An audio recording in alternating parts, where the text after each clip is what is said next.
Hey, Thomas Cox here. This is another video in my series on accountability and the accountability protocol.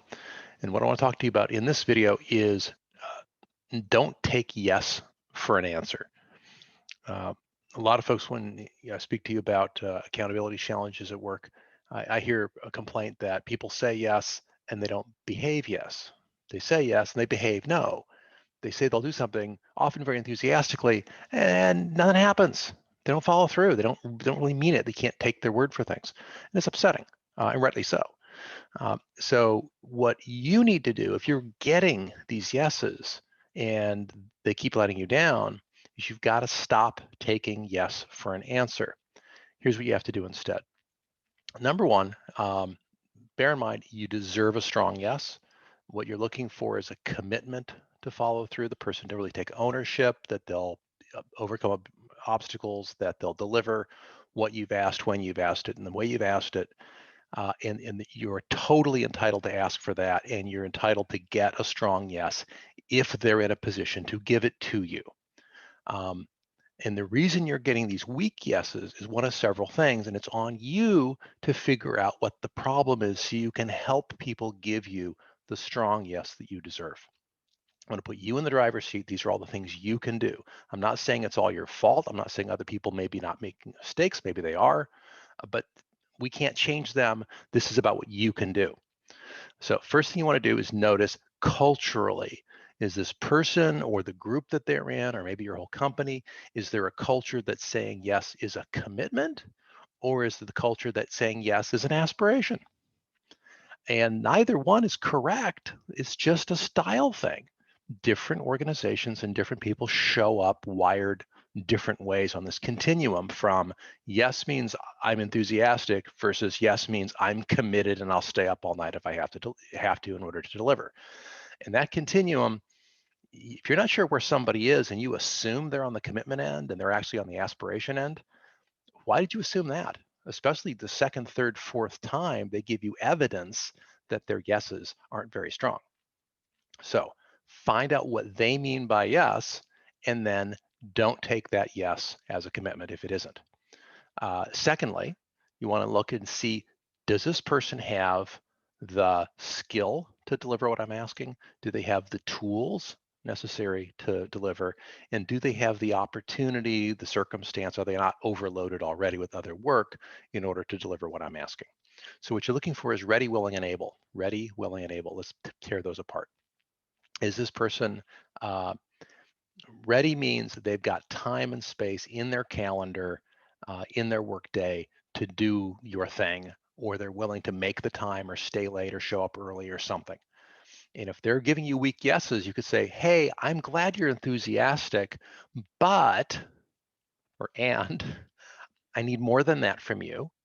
I'm looking for not just a yes, but I'm looking for a commitment. And here's what I mean by that, you would say. I need to know that you've got some time blocked out to work on this. So that's what ready means, is that they've actually got the capacity, the bandwidth. Number two, I get that you're willing. You wouldn't have said yes if you weren't willing. So it sounds like you're not going to hold back or go take on other stuff in front of me. And I want to make sure that you're able to do it in the time frame available. So do you have the training? Do you have the instructions? Are you and I on the same page as to what it is I even asked for? Because if I asked for something and you think you know what I meant and you go give me the thing you thought I meant and it wasn't the thing I thought I meant, I'm not happy, you're not happy. So, okay, we have some more certainty to get to. And that ability piece is probably the area where you're going to find the most opportunity for systemic improvement. So we can go into another video in more detail another time maybe, but slow the person down, ask them, okay, I'm glad you're enthusiastic with your yes. Is it realistic for you to commit, right? Differentiate between a mere yes and a committed yes. Is it realistic for you to get it to me by whatever the deadline is I'm asking for? And is this something, you have to ask yourself, is this something that we've done before, so that when I say, deliver me a new product, they know what you mean? right? Is a new product just the specifications? Is it a contract to manufacture it to a third party? Is it all of the marketing materials done? I mean, there's a host of vagueness hiding underneath a lot of our requests, and it's on you to drive that vagueness out. And I'll give you one last tip here.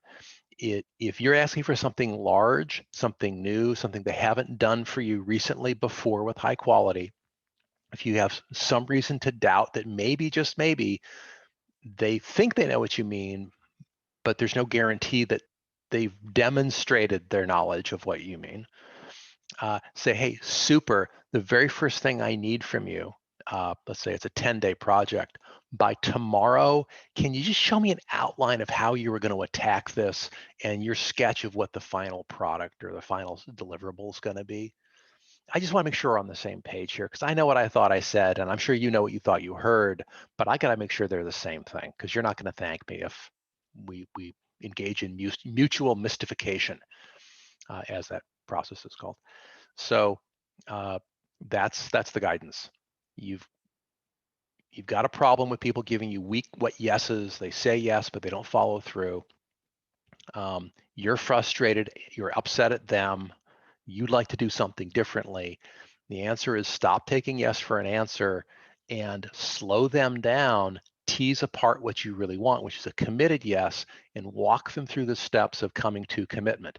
And that includes a willingness to do the work,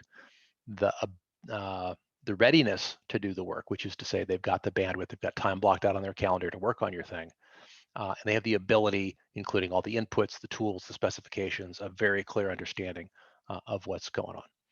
So ready, willing, and able, that's your 3-step touchstone to getting from a weak yes to a committed yes, which is what you want in the first place. There you have it. I'm Thomas Cox for the Accountability Protocol. Thanks for watching.